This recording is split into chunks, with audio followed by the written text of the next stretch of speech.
रोजा किन किन चीजों से टूट जाता है और ये इन्फॉर्मेशन हर मुसलमान के पास होना बहुत जरूरी है।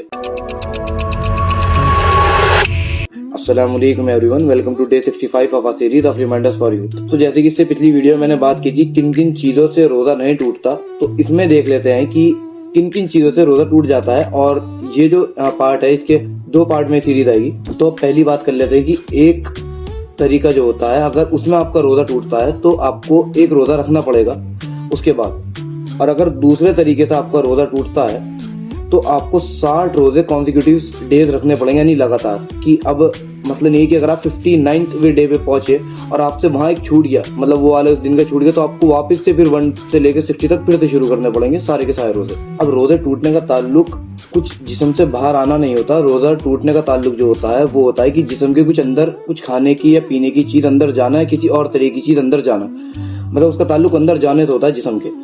तो अब जैसे मैंने आपको सेकंड टाइप जो बताया कि जिसमें आपको 60 रोजे कॉन्सिक्यूटिव डेज रखने पड़ते हैं। अब उसमें एक और शर्त है कि अगर आप बीमार हैं या कोई और वजह से आप उस 60 के 60 रोजे लगातार नहीं रख सकते, तो उसमें फिर आपकी 4 शर्त आती हैं। जैसे कि पहली शर्त है कि 60 लोगों को इक्विवेलेंट मतलब 2 समय का खाना खिलाना एक ही दिन में। इसमें आप 60 जो डिजिट है उसे याद रखिएगा। पहला इसमें पॉइंट है कि 60 लोगों को, 60 गरीब लोगों को, जिसमें एक साथ 2 समय का खाना खिलाना, उन्हें पेट भर के। इसमें दूसरा ऑप्शन है एक ही आदमी को 60 दिन तक खाना खिलाना, और वो भी इसके 2 समय पूरा पेट भर के। तीसरा आपका आता है कि 3.5 पाउंड यानी कि 1.6 केजी गेहूं 60 लोगों में बांटना, और या फिर उसकी जगह कैश देना या कोई और ग्रेस उसे दे देना।